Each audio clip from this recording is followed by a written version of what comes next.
Friends एक बार फिर से आप सभी का बहुत बहुत स्वागत है हमारे यूट्यूब चैनल पे।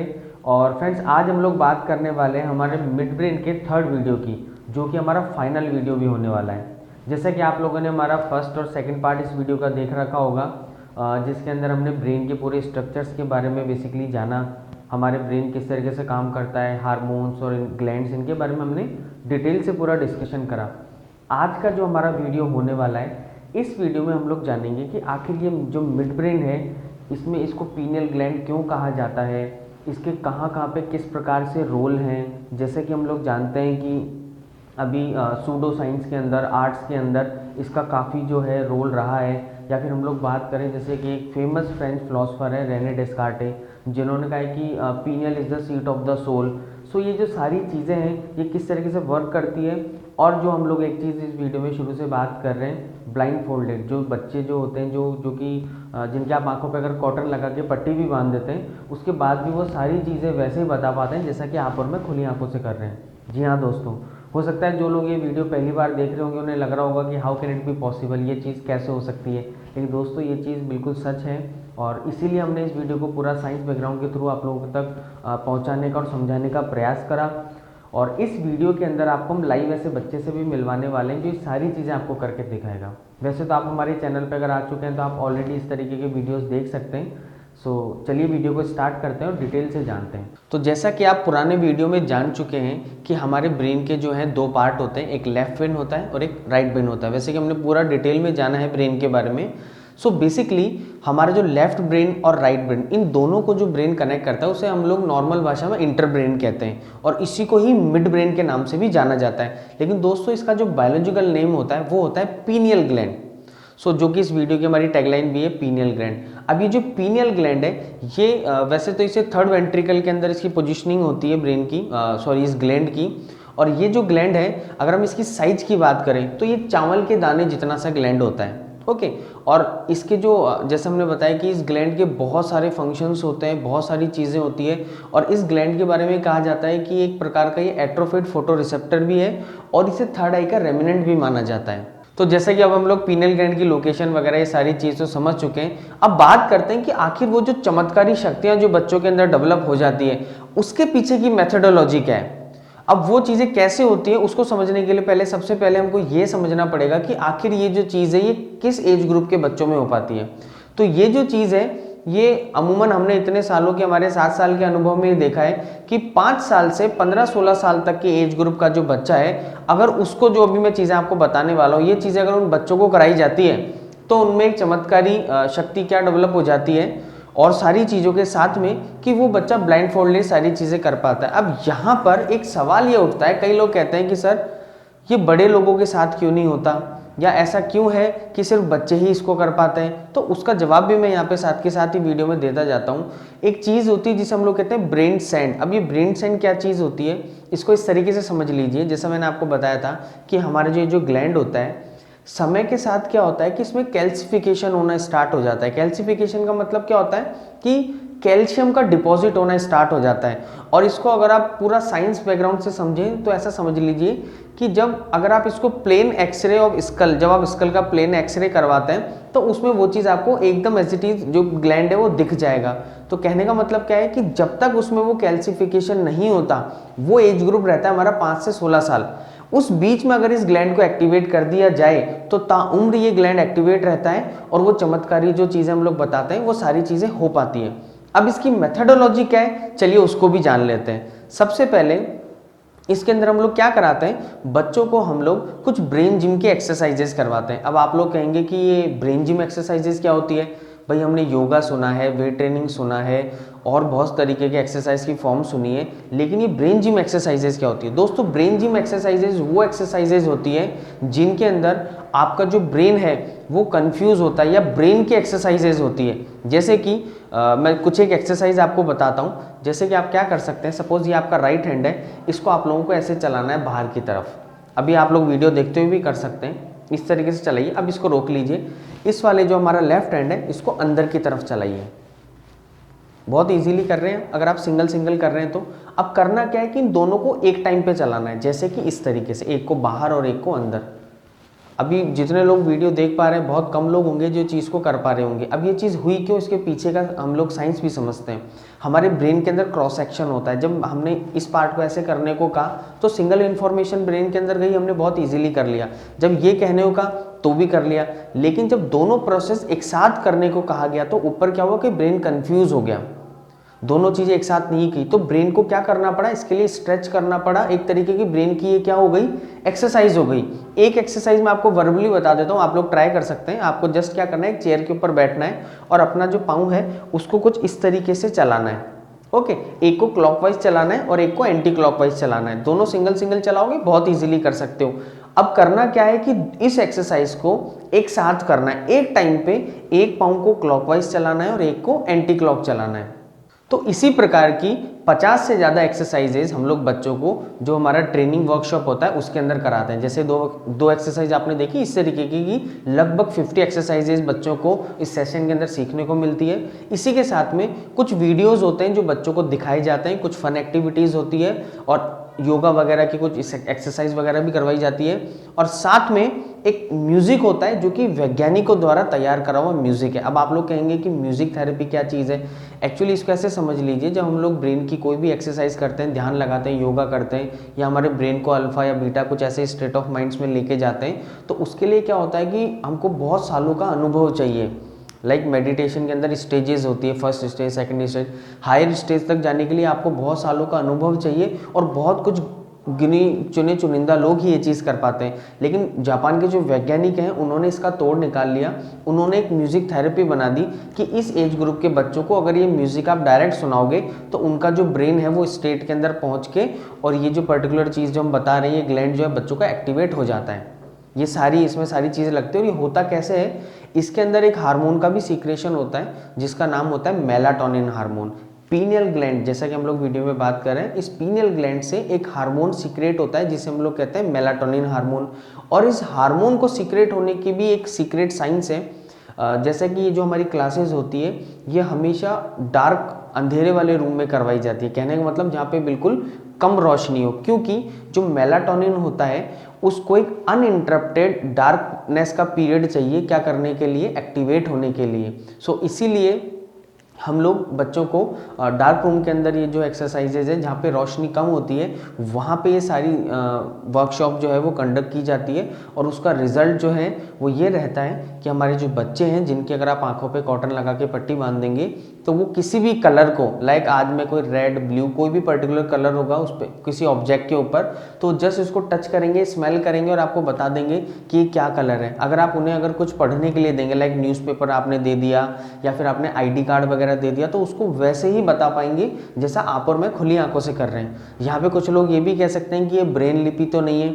जी, ब्रेन लिपि बिल्कुल नहीं है, कोई उभरा हुआ या कुछ भी ऐसी चीज़ नहीं है, जैसा नॉर्मल हम लोग कर पाते हैं। ये क्यों हो पाता है, क्योंकि इसमें क्या होता है, जो बच्चों के जो सेंसरी सिस्टम होते हैं, लाइक हमारे 5 सेंसेस होते हैं। आज हम लोग चीज़ों को टच करके पहचान पाते हैं, सूंघ के, सुन के, टेस्ट करके, इस तरीके से जब हम चीज़ों को क्या कर पाते हैं, देख के आइडेंटिफाई कर पाते हैं। तो यहाँ पर क्या होता है, जब हम बच्चों का एक सेंसरी सिस्टम हमने क्या करा, अगर आईज़ को क्लोज करवा दिया, और इसमें जो एवरेज IQ का बच्चा होता है, जो नॉर्मल है, सारी चीज़ों को देख सकता है, उसकी आंखों पे पट्टी बांध दी, उसके बाद में उसके जो अदर सेंसरी सिस्टम है वो इतने एक्टिवेट हो जाते हैं कि वो चीज़ों को बहुत इजी गोइंग वैसे ही बता पाता है जैसा आप और मैं खुली आंखों से बताते हैं।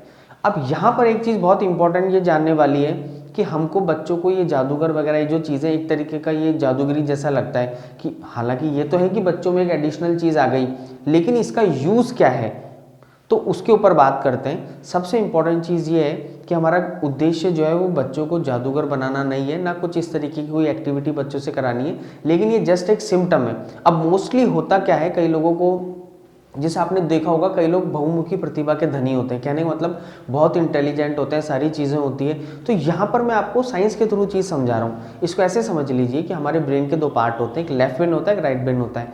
जो हमारा लेफ्ट ब्रेन होता है वो क्या होता है, वो लॉजिकल ब्रेन होता है। तार्किक क्षमता के लिए वो ब्रेन हमारा क्या होता है, जाना जाता है। चाहे हम स्टडीज़ की बात करें या जितनी भी लॉजिकल चीज़ें होती है, उसमें उस ब्रेन की इंपॉर्टेंस होती है। और जो हमारा राइट ब्रेन होता है वो क्रिएटिव ब्रेन होता है। जैसे कि जितनी भी नई चीज़ें हम लोग इंट्रोड्यूस करते हैं या वैज्ञानिक जो नई चीज़ें खोज करते हैं उसमें किस ब्रेन की ज़रूरत होती है? राइट ब्रेन की ज़रूरत होती है। अब मैंने आपको बोला जो बहुमुखी प्रतिभा का धनी है, जो व्यक्ति ऑलरेडी इतनी सारी चीज़ों को बहुत अच्छे तरीके से कर पा रहा है, वो भी अपने ब्रेन का, लेफ्ट ब्रेन का कुछ हिस्सा ही यूज़ कर पाता है। राइट ब्रेन यूज़ करना तो बहुत दूर की बात है। प्रॉब्लम क्या है कि हमारे दो पार्ट ऐसे, एक लेफ्ट है एक राइट है, लेकिन इन दोनों ब्रेन को जो कनेक्ट कर रहा है हमारा इंटर ब्रेन, जिसे हम लोग मिड ब्रेन कह रहे हैं, पीनियल ग्लैंड कह रहे हैं, जब तक ये ग्लैंड जो है वो एक्टिवेट नहीं होगा, दोनों ब्रेन आपस में क्या नहीं बना पाएंगे? तालमेल नहीं बना पाएंगे, जिस वजह से आप अपने ब्रेन का मैक्सिमम यूटिलाइजेशन कर ही नहीं पाते हैं। अब यहीं पे अगर बच्चों का ये ग्लैंड एक्टिवेट हो गया तो वो बच्चे अपने दोनों ब्रेन का क्या कर पाएंगे? मैक्सिमम यूटिलाइजेशन कर पाएंगे। और उसका रिजल्ट आपको किन चीज़ों में देखने को मिल सकता है? हम बात करते हैं बच्चों की एकेडमिक परफॉर्मेंस के बारे में।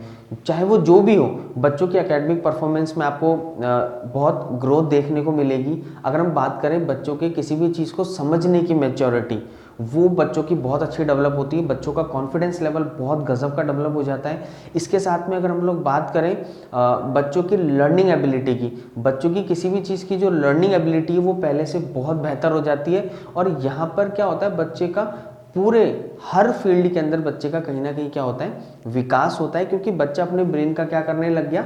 मैक्सिमम यूटिलाइजेशन करना सीख चुका है। सो फाइनली अब आप लोग जान चुके हैं कि मिड ब्रेन क्या होता है, किस तरीके से इसके पीछे की साइंस क्या है, इससे क्या क्या चीज़ें हो सकती है। और मैं समझ रहा हूँ कि आप लोग बहुत जिज्ञासा में होंगे कि चलिए तो ऐसे किसी बच्चे से हमें मिलवाइए।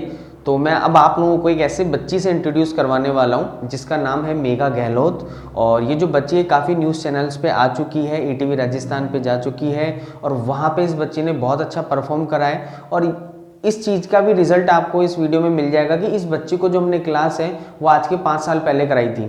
कई लोग कहते हैं कि ये रिजल्ट कितने समय तक टिकेगा, तो उसका भी आपको रिजल्ट इस वीडियो में मिलने वाला है। और चूंकि आप लोग हमारे चैनल पे हैं तो वैसे भी हमने काफ़ी सारे न्यूज़ चैनल्स के वीडियो ऑलरेडी अपडेट किए हुए हैं, वहाँ पे भी आप देख सकते हैं इस बच्ची को।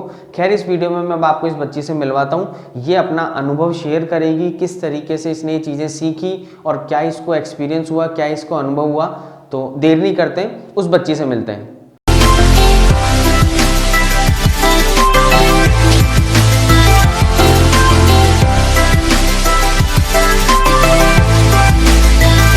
Hello everyone, my name is Megha Gehlot and 5 years पहले मैंने पुश लॉजिक से ये मिड ब्रेन एक्टिवेशन प्रोग्राम सीखा था। कुछ लोगों को लगता है कि काफ़ी टाइम हो जाने के बाद हम ये चीज़ भूल जाते हैं, लेकिन मुझे ऑलरेडी 5 इयर्स हो चुके हैं एंड मेरे अंदर जो रिजल्ट्स 5 साल पहले थे, जो पीक पॉइंट पे स्टार्टिंग में जो मेरे अंदर रिजल्ट्स, बल्कि टाइम टू टाइम मेरे रिजल्ट्स और ज़्यादा इंक्रीज़ होते गए और मैं उस टाइम जितना अच्छे से ये चीज़ कर पा रही थी उससे ज़्यादा अच्छे से मैं ये चीज़ कर पा रही हूँ। सबसे पहली बात, इस चीज़ को सीखने के बाद मुझे काफ़ी ज़्यादा बेनिफिट्स हुए। जैसे मेरा कॉन्फिडेंस लेवल इंक्रीज़ हुआ, मैं स्टेज पे खुद को काफ़ी अच्छे से कॉन्फिडेंटली रिप्रेजेंट कर पाई। जो बच्चों में स्टेज फियर होता है वो चीज़ मेरे अंदर बिल्कुल ईजीली निकल गई। एंड मुझे पुश लॉजिक की वजह से बहुत सारे न्यूज़ चैनल्स में, न्यूज़पेपर्स में आने का मौका मिला और मीडिया में, मतलब एक जो फेम होता है, लोग इंस्पिरेशन लेने लगे मुझसे, लोग इंस्पायर्ड होने लगे कि ये बच्ची इतना कुछ कर रही है। तो वो उन चीज़ों ने मुझे और ज़्यादा मोटिवेट किया इस चीज़ को करने के लिए और मैं और ज़्यादा अच्छे तरह से ये चीज़ कर पाई। तो फ्रेंड्स चलिए अब हम लोग देखते हैं लाइव आपके सामने। मैं चाहूँगा कि मेगा एक आप सबके सामने जो है एक डेमोन्स्ट्रेशन हम लोग प्रोग्राम करते हैं। अभी हम लोग आप लोगों के सामने यहाँ पर इसके कॉटन और पट्टी बांधेंगे और कुछ रैंडम चीज़ें हम लोग देंगे और देखते हैं कि उनको आइडेंटिफाई कर पाती है या नहीं। तो फ्रेंड्स जैसा कि आप देख पा रहे हैं यहाँ पे मेरे पास एक नॉर्मल कॉटन है जो मैं भी बच्ची के आईज पे लगाने वाला हूँ। और ये लगाने के पीछे रीजन सिर्फ इतना सा है ताकि आप लोगों को ये नहीं लगे कि बच्चा नीचे से ऊपर से कहीं से देख रहा है, क्योंकि आंखों पे कॉटन लग जाएगी तो ये आईज ओपन ही नहीं कर सकती है। तो ये अपन ने यहाँ पे कॉटन लगा दी है अच्छे से। ओके, अब मैं आप लोगों के सामने यहाँ पे मेरे पास एक ये नॉर्मल हैंकी है जो मैं यूज कर रहा हूँ। कोई पट्टी या कोई ऐसी चीज नहीं है ताकि आप लोगों को लगे कि हमने कुछ सेट करा हुआ है, ऐसा कुछ भी नहीं है। ये नॉर्मल हैंकी हमारे पास में।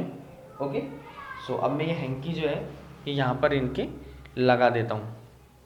ठीक है, जैसा कि आप लोग इजीली देख पा रहे होंगे एक बार बच्चे इस बाल को थोड़ा सा अगर आप इधर लेंगे, ओके। ये चुप तो नहीं रहा आपको? नहीं। चलिए,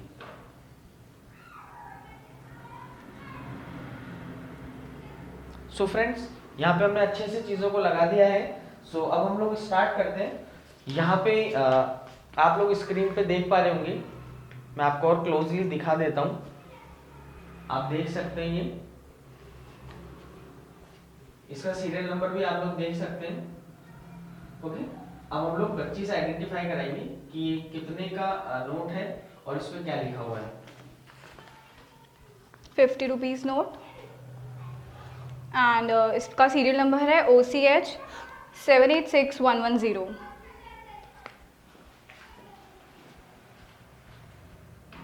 आप लोग देख सकते हैं फ्रेंड्स इसको। चलिए, तो अब हम लोग, अभी आप लोगों को ये भी लग सकता है कि ये चीज पहले से सेट करी होगी, कुछ ऐसा हो सकता है। सो यहाँ पर मैं एक काम करता हूँ, ये मेरे पास में एक बुक है। ओके, सो ये बुक इतनी बड़ी है, इसमें इतने सारे पेज हैं। आप देखेंगे कि मैंने इसमें कुछ भी सेट नहीं करा हुआ। अब मैं कोई भी इस बुक के अंदर, कोई भी, ये देख लीजिए, अब मैंने कोई भी इस बुक के अंदर, मान लीजिए मैंने ये कोई रैंडम कोई पेज ले लिया। ओके, अब हम लोग इस पेज को पढ़वाते हैं बच्ची को और फिर देखते हैं कि इसने कैसा क्या पढ़ा। ओके, ये बुक आपने देख ली यहाँ से, चलिए देखते हैं।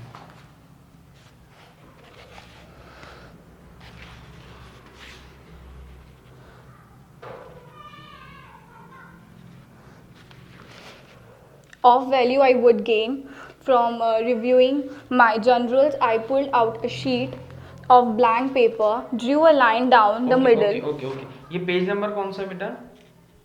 83. ओके, सो आप लोग देखिएगा, ये आपको दिख रहा होगा इसमें पेज नंबर 83। ओके, और ऊपर जो इन्होंने लाइंस वगैरह भी पढ़ी है।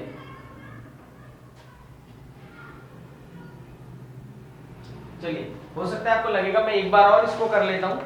ऐसे कोई भी रैंडम मैं इसमें पेज कोई भी लूंगा। देखिए, नॉर्मल बुक है ये। चलिए, ये ले लेते हैं हम लोग यहाँ से। इसका पेज नंबर और क्या लिखा हुआ है? Page number 13. Life the fastest. I could run, but I would done that before, and I wanted this. सबसे पहले तो आप देखिए पेज नंबर।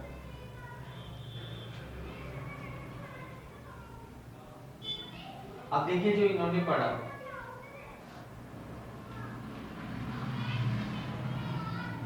चलिए, अब यहाँ पर हम लोग देख लेते हैं। ये भी आप देख सकते हैं, बुक का नाम देख सकते हैं और बुक का कलर वगैरह। सो एक बार पूछ लेते हैं कि ये कौन सी बुक है। Miracle Morning by Hal Elrod. यहाँ पे मेरे पास एक और बुक है, देखते हैं, पूछते हैं कि ये बुक कौन सी है। सफल वक्ता कैसे बने। इसमें भी हम लोग कोई पेज नंबर ले लेते हैं। चलिए, मैं इनको देता हूँ, एक काम करते हैं, वो आसान रहेगा। मैं इन्हें कहता हूँ कि आप इसमें पेज नंबर 98 ओपन करें। ये नॉर्मल एक बुक है, आप इसको अच्छे से देख सकते हैं, कुछ भी इसमें सेट करा हुआ नहीं है। ओके, आपके सामने है। अब हम देते हैं, इनसे पूछते हैं कि 98 या कोई और 65 ले लेते हैं। चलिए, तो 65 पेज नंबर को ओपन करें।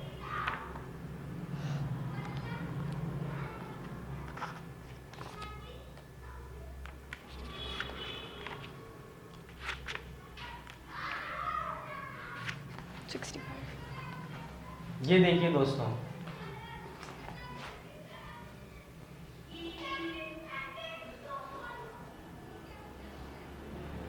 Page number 65। चलिए, तो मैं चाहूंगा थोड़ा सा इस पे क्या लिखा हुआ उसको पढ़ भी दें एक बार थोड़ा सा।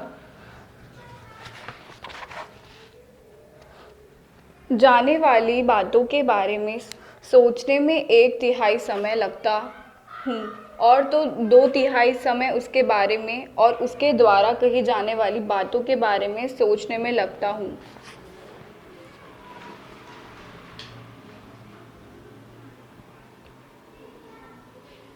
चलिए, एक और चीज करते हैं। मेरे पास में ये सेल फोन है। अब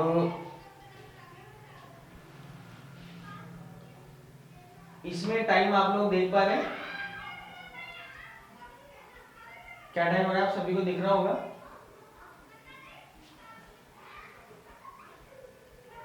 चलिए अब हम लोग बच्ची से कराते हैं। 153।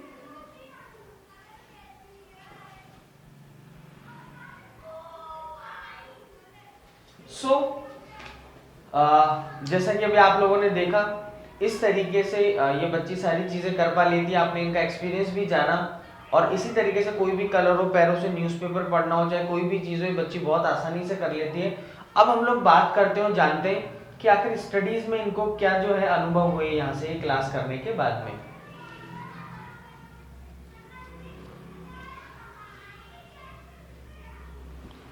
ये देखिए आपके सामने चीजें। सो मेघा, आपको जैसे कि आपने क्लास करी, उसके बाद में अब आपको स्टडीज में क्या अनुभव हुआ, क्या अलग लगा क्लास करने के बाद में?